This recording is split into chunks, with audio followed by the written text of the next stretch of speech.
The Locked On Podcast Network presents the NFL Big 3 in 30. The three biggest stories in the NFL from our local experts at the Locked On Podcast Network. We bring you the real story, why it matters, what's next, who wins the big game, and more, all in 30 minutes. The NFL Big 3 in 30 starts now with the biggest story in the NFL.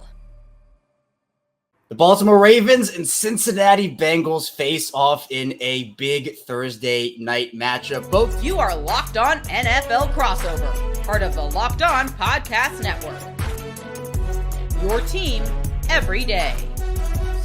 Guys, the Ravens enter this game at 6-3. Cincinnati, they need a win in order to essentially keep their season alive, traveling down to Baltimore. Joe Burrow versus Lamar Jackson. We saw these two teams match up just essentially a couple weeks ago, back in week 5. And man, that's game of the year type stuff right there. Joe Burrow, Lamar Jackson putting on master classes, but the Ravens come out on top in overtime. So with the Bengals, guys, let's start on the offensive side of the ball. And Jake, I'll throw it to you first here. For the Bengals, what's the biggest storyline on offense? Because Joe Burrow's playing lights out football right now, but there are some injuries on that side of the ball to monitor.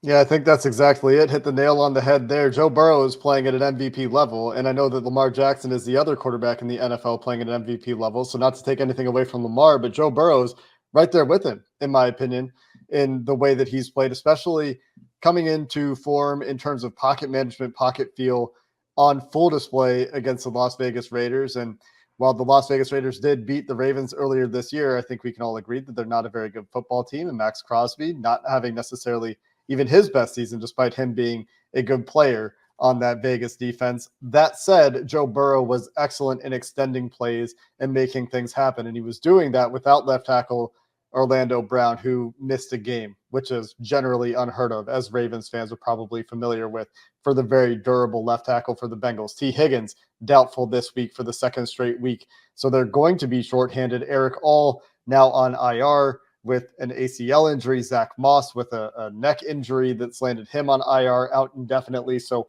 that's 4 pretty important players for this Bengals offense that have some sort of status. Orlando Brown is questionable this week. With all that going on around him, though, Joe Burrow is still playing at that very high level. And if that can continue, then the offense can keep doing what it's doing.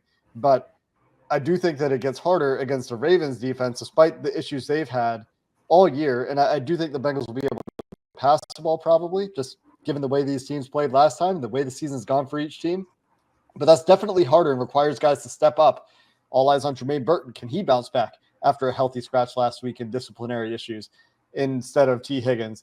Can they get something going for Jamar Chase when there's going to be a ton of attention paid there? That challenge is there, but when you have Joe Burrow playing at this level, that is still an encouraging sign for this offense going forward, despite the injuries. Yeah, and injuries are a tough part of the game in Cincinnati, dealing with them on the offensive side of the ball. And I know, James, for the offense, obviously we know what Joe Burrow has done, Jamar Chase, but the running game, I think, is something for Cincinnati that a lot of people are wondering. With Chase Brown now the guy, the Bengals bring in Khalil Herbert. How important is it for them to establish this ground game against the Ravens defense that's been pretty stout against the run this season? Yeah, I think they need to be the 2 E's, efficient and explosive. Can you steal 2 explosive runs on Thursday night? Because that would be great if you could, whether it's Chase Brown or Khalil Herbert.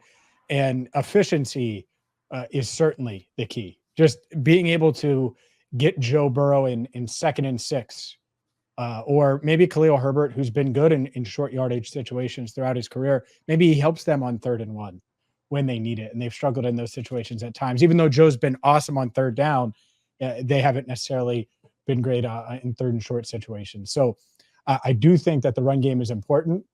I don't expect them to run the ball a ton.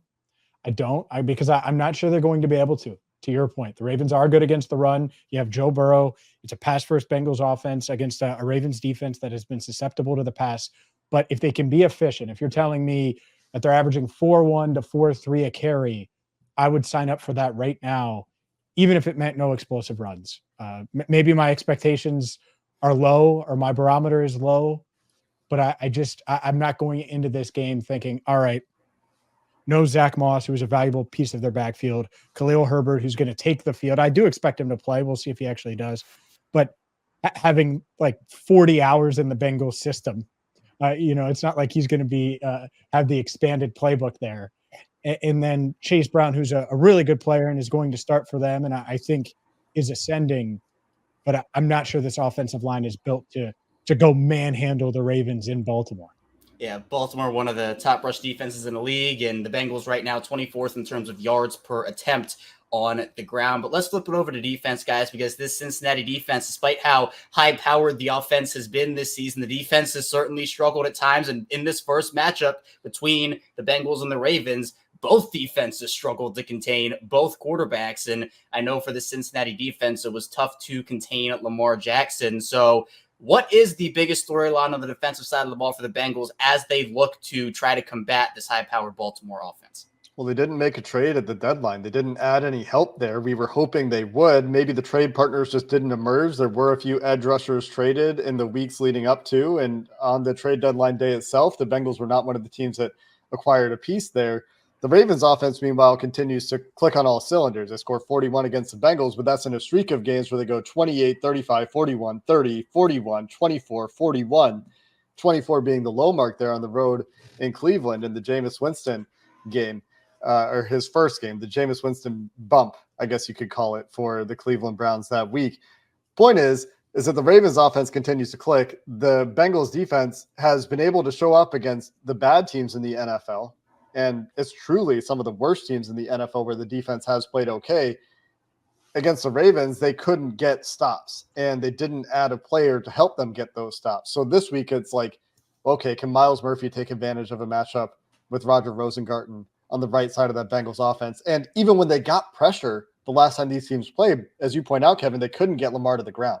And that was such a big issue. They generally did a pretty good job until overtime against that Ravens running game, in my opinion. Derrick Henry rips off a 51-yard run in overtime to take a stat line from 14 for 40 to 15 for 90.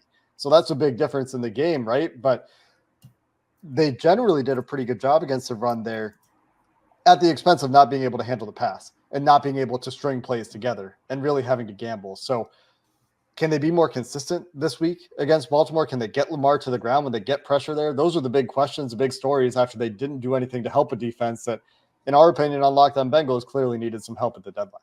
Yeah, and James, I have to ask this about the star of that Bengals defense. How do you stop Trey Hendrickson? I mean, just how do you do it? 4 sacks against the Raiders last week. He is such a dominant force. I know a lot of people are looking forward to any and all snaps that Ronnie Stanley and Trey Hendrickson go up against each other. That's like the battle of the Titans over there. How important is he to this Bengals defense, and what does he do to the ceiling and the floor of what they do? Yeah, when he's playing at an elite level, and they need him to. You want to talk about a key to every game, but certainly on the road, you talk about disrupting Lamar Jackson. They need Trey Hendrickson to be that guy, and he's so dominant at times. And there's been other games where you don't necessarily notice 91, and I think that's because he is going to command attention, and he is really the lone guy that has been able to consistently get pressure this year. And so stopping him, well, I hope John Harbaugh is listening, because I'm not sure you can necessarily stop him when he's dialed in and playing at the level that we've seen. The Raiders let him pad his stats a little bit with their injuries. That helped for sure. But he's got to play at a really, really high level, and we know how talented he is. But just defensive line wise, can someone help him? That's what I'm looking for. Sheldon Rankins was signed for a reason. And our listeners certainly are aware of this. We haven't really noticed 98 all year. And so Thursday night would be a good time for 98 to help 91. They were teammates back in New Orleans. It would be nice to see a Sheldon Rankins signing where he's able to get some pressure on Lamar Jackson. I think that's a huge, huge key and storyline going into Thursday's game. Get ready to tackle the NFL action with FanDuel, America's #1 sportsbook, because right now new customers can bet $5 and get $150 in bonus bets if you win. The FanDuel Sportsbook app gives you everything you need to place live bets on the NFL all in one place. So when you get a hunch in the middle of the game, you can check out the latest stats, view live play-by-play, and so much more on the same page where you place your bets. Just visit FanDuel.com to join today. You'll get started with $150 in bonus bets if you win your first $5 bet. And that winning $5 bet could be on an early Week 11 line in the NFL. There's a theory that teams get a bump from firing a coach, but what happens when they fire a coach and trade one of their best players? FanDuel is kind of buying the fired coach hype, as it feels like the New Orleans Saints aren't as much of an underdog as you might expect to the Atlanta Falcons. The game is in New Orleans, but the FanDuel has the Falcons favored by 3.5 points. That's FanDuel.com. Never waste a hunch and make every moment more with FanDuel, an official sportsbook partner of the NFL. The voice of Sunday Night Football on NBC is our guest. You are Locked On Lions, your daily Detroit Lions podcast. Mike Tirico is with us from NBC, getting ready for Detroit and Houston. Michael, great to see you. You too, man. I'm just doing a quick count in my head here. How many times we've seen the Lions of late? I can think of like 5 off the top of my head from from the last game of the 22 season. Yeah. And then on through 23 and a couple of playoff games and opening night against the Rams of this year and now this. So, yeah, it's been fun. And this should be a good game. Houston coming off the 10 days, struggled obviously against the Jets. We'll see if they get a little bit healthier. And these are two teams that show you how quick things can flip. If in, I don't know, November of 22, so 2 years ago, I would have said to you, yeah, Lions at Texans will be a midseason Sunday night football game. Be like, Right. There's no way under the sun. And here they are 2 years later. Texans have had a little bit of a patch, but they are clearly the best team in their division and one of the 4 or 5 teams in the AFC that looks like a playoff team. And the Lions are as good as, if not better than, anybody in the NFC. And right there with the Chiefs is the best team in the league. How have you been, first and foremost? Here we are in early November. We're kind of halfway through the year. Feeling good? You're getting your rest? Yeah, whatever. We hit our halfway point this week. This is the halfway of our season when you throw in opening night, Thursday night, 18 Sunday nights of preseason, and a couple of playoff games for us. And I've been going since the Olympics in July. Pretty much, we got back home for a week and then was right into our preseason. So it's been good. It's been a great run, and that's the joy of the league, and especially the Sunday night games. You move around, you get to a good game, you get to see a team you otherwise wouldn't, like Minnesota, now 6-2, still a game behind the Lions, even though it feels like it's more right now for whatever reason. But got to see them on Sunday night, and they were not on our schedule, but they were worth seeing. I like what they're doing. I think they've got a really good team. So that keeps you energized. These little surprise teams that show up. We'll go see Coach Harbaugh and the Chargers next week. That was not on our schedule, but we'll see them against Burrow and the Bengals. So that aspect of it keeps you on edge and makes it fun as well. I know Jim always loves seeing you, a couple of Ann Arbor guys, right? I remember when you guys waved to each other at the basketball game years ago. You're right. Coach Harb's, gosh, so I'm going to say it was in the 90s. I played in Coach Harbaugh's charity golf tournament at the U course at Michigan. When he, getting towards the end of his playing days. So I've known Jim Harbaugh for 30 something years, which is kind of crazy. And, covered him as a player. I was doing studio then, but covered him as a player. And then obviously, at Stanford and then Michigan and, back in the league before with the Niners and now here with the Chargers. And he's done a nice job. You can say a lot of things about Jim Harbaugh. One thing you must say and must admit to, he walks in a building, changes a culture, has an impact on a team immediately. And he's done that again with the Chargers. Tell me about watching the tape and how much you got to see, because I know you're getting ready for your game, but the 425 game last week. I mean, the Lions go in the rain. Mm-hmm. You've heard the Jared Goff nonsense before, but can't win in cold weather. Of course, the game you did, he knocked off Aaron Rodgers and ended their season and ended Rodgers' career in Green Bay. But what was that like to peep in on that and see that the Lions were pulling away in that game in the third quarter at Lambeau? Yeah, it's fascinating. I watched the first half as we were getting to the booth in Minnesota. I've watched the rest of the game subsequent to that, Matt.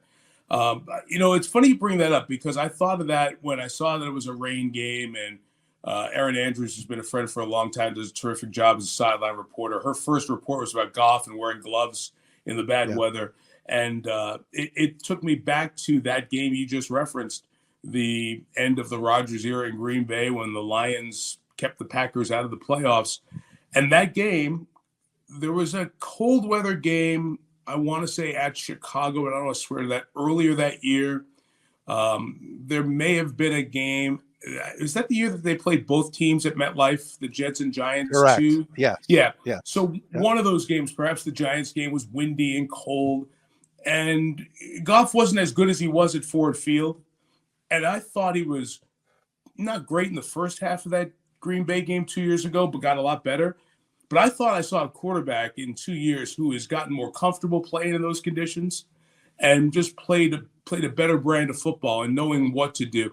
And I thought, in listening to Tom's comments, Brady, he was kind of taking a little bit through the mindset of a quarterback in a game like that. Extra care, careful with throws, even fewer risks on throws and things like that. And look, Jared Goff, has been incredibly accurate, incredibly smart with the ball, taking sacks instead of putting balls up for grabs, keeping the ball with the Lions, let them kick it away and come back on the next drive, using the weapons, Ben Johnson getting people open, drawing things up. It's been as good a season as any quarterback has had in the NFL. And I know Lamar Jackson's out there with his running ability, but when you look at the very few incompletions, that's a lot. That's impressive. And he's running as explosive an offense as there is in the league right now. So I thought it said a lot about Goff, and it said a lot about the team. This is truly an anytime, anywhere team, even though the schedule didn't give him a lot of outdoor games this year. You know, how much of this is just, he's got the chip on his shoulder. He was traded away. It's still there. He still talks about it. But how much of it is Ben Johnson and just continuity? I mean, I know you interviewed coaches and players all the time, and, you know, teams that go through and recycle coaches all the time. But this group's now been together for almost 4 years. Yeah, it's continuity, it's quality, it's a great scheme, it's really good players. But Jared Goff's a good player. Number 1 overall pick of the draft. Don't forget that. Sometimes people do, 100 million people see the Super Bowl. So when it's a 13-3 game and you don't have a lot of success throwing the ball, and it's the early part of your career, and you're not the guy putting up 25, 28 points, you go, okay, well, maybe he's one type of quarterback, and you get a mindset. But I think it speaks to being in the right place at the right time. For Jared being in this place at this time, after his LA experience, the chip on his shoulder is great conversation, but it's real. And I'm sure it's part of the fuel here.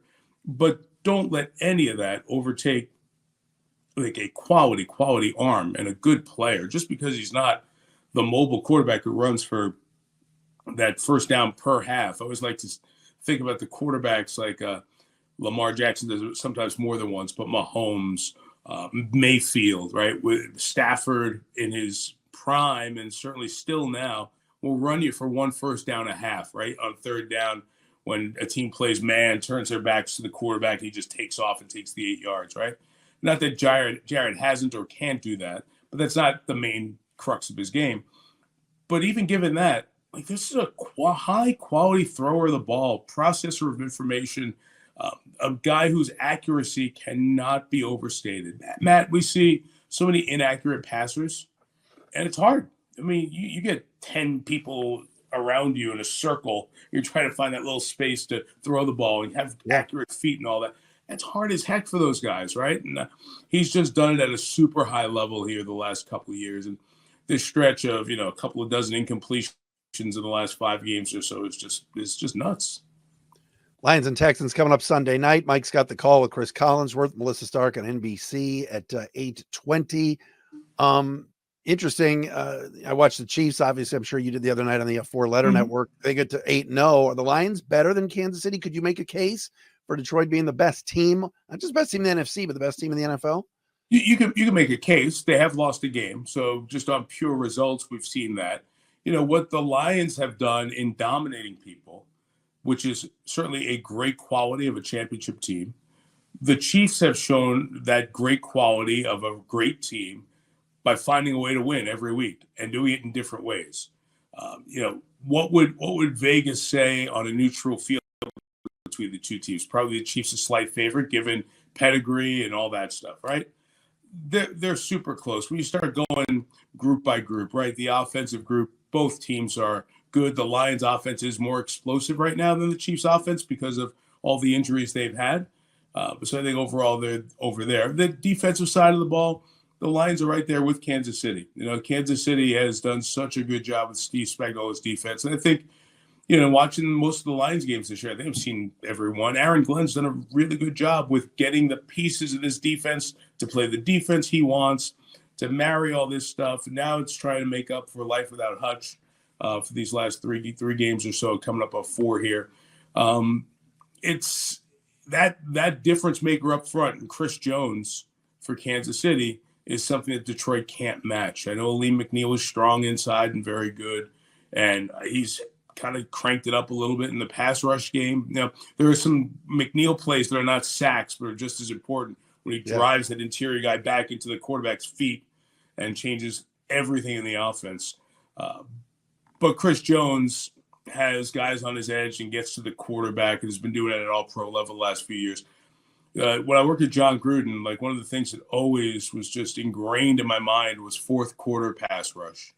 If you're going to be a championship team, you have to have fourth quarter pass rush. So can Zadarius Smith bring that and be that to give the Lions that one thing that maybe Kansas City has that Detroit at the moment doesn't have?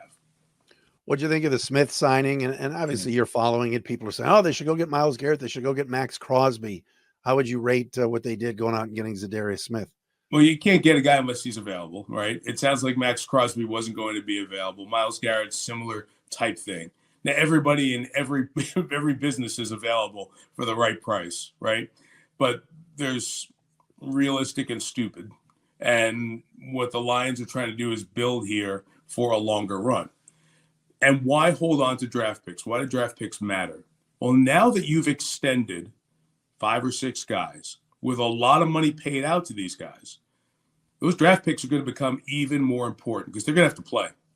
If you want to go back, you just mentioned Kansas City. Let's go back to them, Matt. Kansas City's success on the defensive side of the ball has been the draft. Oh, yeah. You start looking around. The draft 2 years ago, 3 years ago now, that draft has a ton of starters on the defensive side of the ball, 4 or 5 over the last couple of years acquired by Brett Veach in the draft because they have Patrick Mahomes on a huge contract, right? And now Chris Jones as well. So as the Lions have done these extensions to keep this core in its prime together, those draft picks are going to have to hit. So, yeah, Myles Garrett would have been great to go add if this was the last year of the history of the NFL. And you didn't have to worry about drafting guys in a couple of years, Right. So I get it. You're not going to offer 2 ones to go get a guy for 8 or 9 games because can you sign him? Can you afford another guy? Hutch is going to have to get a big deal. So I get what they did and why they did. The other stuff sounded like great pie in the sky stuff. But this was a good acquisition for a very reasonable price. I thought they may have gotten another lower level type edge rusher to go along with it, maybe for a conditional 7th or a flop of 7ths. But if Brad Holmes got the best available guy, I think, given the pass rushers that were on the market and knowing you were a need team. You think NFL teams were lining up to give the Lions an edge rusher? As soon as one guy gets hurt, your compensation meter goes up a little bit because they know you got to be desperate. So I thought it was a good acquisition. Smith's been a good player over the years, knows the division, like the fact that he comes in with the Green Bay, Minnesota chip on his shoulder, quote unquote. And I think knowing Zadarius a little bit from covering him with the Packers and the Vikings briefly as well, I think he'll fit right into the room. Get ready to tackle the NFL action with FanDuel, America's #1 sportsbook, because right now new customers can bet $5 and get $150 in bonus bets if you win. The FanDuel Sportsbook app gives you everything you need to place live bets on the NFL all in one place. So when you get a hunch in the middle of the game, you can check out the latest stats, view live play-by-play, and so much more on the same page where you place your bets. Just visit FanDuel.com to join today. You'll get started with $150 in bonus bets if you win your first $5 bet. And that winning $5 bet could be on an early Week 11 line in the NFL. There's a theory that teams get a bump from firing a coach, but what happens when they fire a coach and trade one of their best players? FanDuel is kind of buying the fired coach hype, as it feels like the New Orleans Saints aren't as much of an underdog as you might expect to the Atlanta Falcons. The game is in New Orleans, but the FanDuel has the Falcons favored by 3.5 points. That's FanDuel.com. Never waste a hunch and make every moment more with FanDuel, an official sportsbook partner of the NFL. You are Locked On Steelers, your daily Pittsburgh Steelers podcast. Right now, the Steelers, as a for Commanders fans that are familiar, they made two depth moves that the Steelers did, and it wasn't blockbuster moves. They wasn't guys that are going to break the mold. But Mike Williams, a deep threat receiver, and he talked about that today at the Steelers facility, saying, "Oh yeah, I'm excited to play with Russell Wilson and catch some of those moon balls." He's not going to be the number one wide receiver, might be the number two wide receiver, but he gives the Steelers another outside threat like George Pickens, who Russell Wilson he has a high yards per attempt, overall, and I think the best yards per attempt of any person that's attempted at least 20 play action passes so far this season. And that's what the Steelers want to do. They want to hit you deep, and then they want to run the ball, and then they want to catch you in play action. And so that's what they're trying to hit. Mike Williams fits that piece of the puzzle for what they're trying to do on offense. Similarly, Preston Smith isn't the end-all be-all because they have their edge rushers. In fact, Nick Herbig's back to practicing this week. A good sign that he's going to be able to play again. TJ Watt, Alex Highsmith, your starters. Herbig's your solid three. But they wanted four. They had Marcus Golden in training camp. He was going to play for them. He retired mid-training camp. They didn't really make a move after that. Preston Smith now is that fourth edge now. But he's also a more physical, bigger edge than Nick Herbig. And I think that's the thing here. Both these moves were puzzle pieces to the overall picture that the Steelers want to be right now. And that's a team that runs the ball well, hits you for big plays, puts you in guessing games on offense, and then plays tough, stymieing defense, which I think is going to be really interesting to collide with the Commanders, who have been great at running the football to start this year.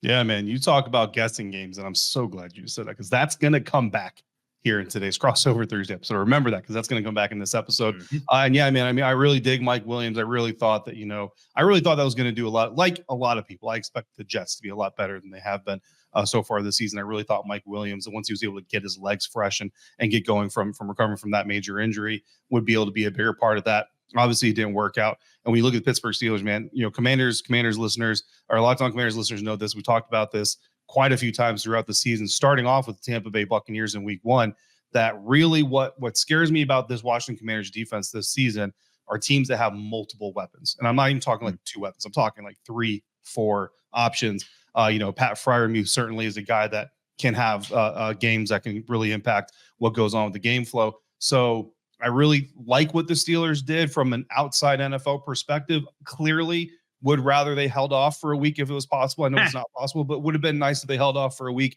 But hey, you want to see teams at their best because if you can beat them at their best, then it means a whole lot more. And then, of course, Preston Smith has history in Washington. So there's a lot of people who have been Washington fans for a long time that, again, maybe not looking forward to see him coming back the way that he's coming back, but certainly a name that people will understand. Let's talk about that offense a little bit more. Let's get into offense. What has been so effective about this offense this season? Because Dan Quinn, like you just mentioned, really went in depth and really praised Russell Wilson's deep ball, and that is something that Jayden Daniels has done very, very well.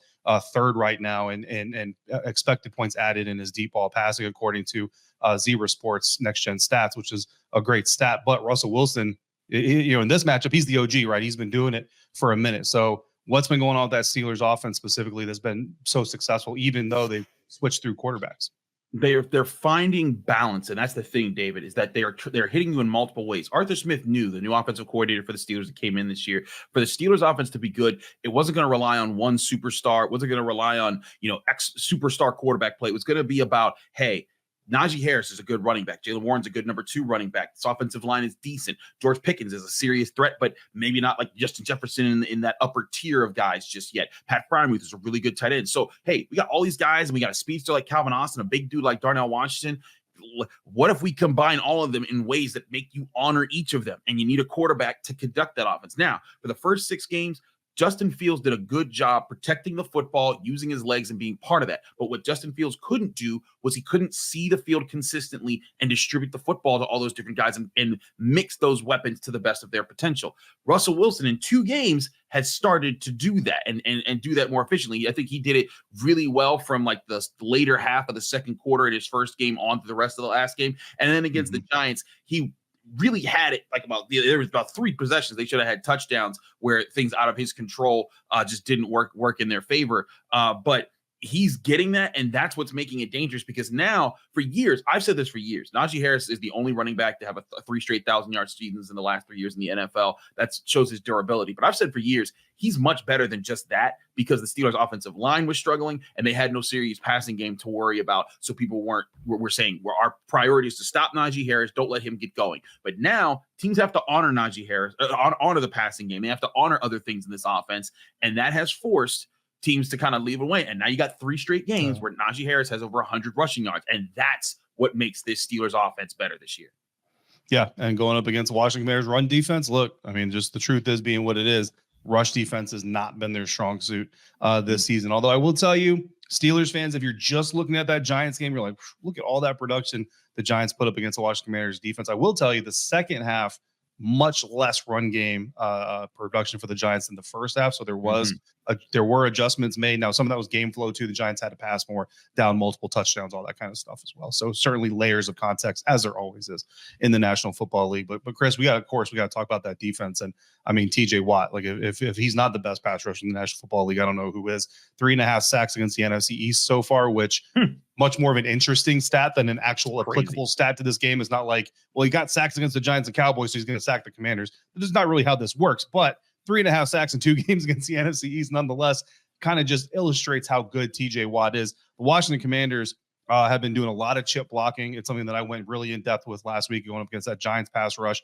TJ Watt's going to see a lot of chip blocks in this game. I wouldn't be surprised if he gets chipped on every single play. Is that going to be enough, though, to stop TJ? And even if it is dedicating that many resources to TJ Watt going to impact what the Steelers are able to do on around him?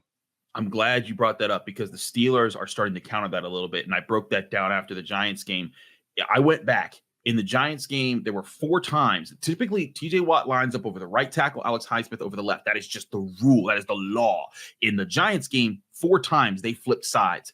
And that may not sound like a lot, but if you go back the rest of this season, the rest of the all of 2023, the all of 2022, and the all of 2021, the last 3 seasons plus the first 8 games combined for the Steelers, 7 games combined for the Steelers, he had 4 times that they flipped before that. So in that one game, and I asked Alex Highsmith, hey, was that part of the plan? And he was like, oh, yes, we've noticed everyone's chipping TJ now with a tight end, an extra lineman, and a running back. So what we're doing is we're going to move him around. And in the game, if you go back and you look at the highlights of that Giants game, the play where he sacked Daniel Jones, ripped the ball out, picked it up himself, they left him in single. Why? They forgot to check into it. And so what they're going to try to do to Jayden Daniels in this game is they're going to be flipping TJ a lot. And now with Preston Smith, if he's active enough for this game and they have all 4 of their guys, they're going to do that with all 4 of them. And I think there's going to be some sets where they have 3 men at the same time that are outside linebackers and moving around.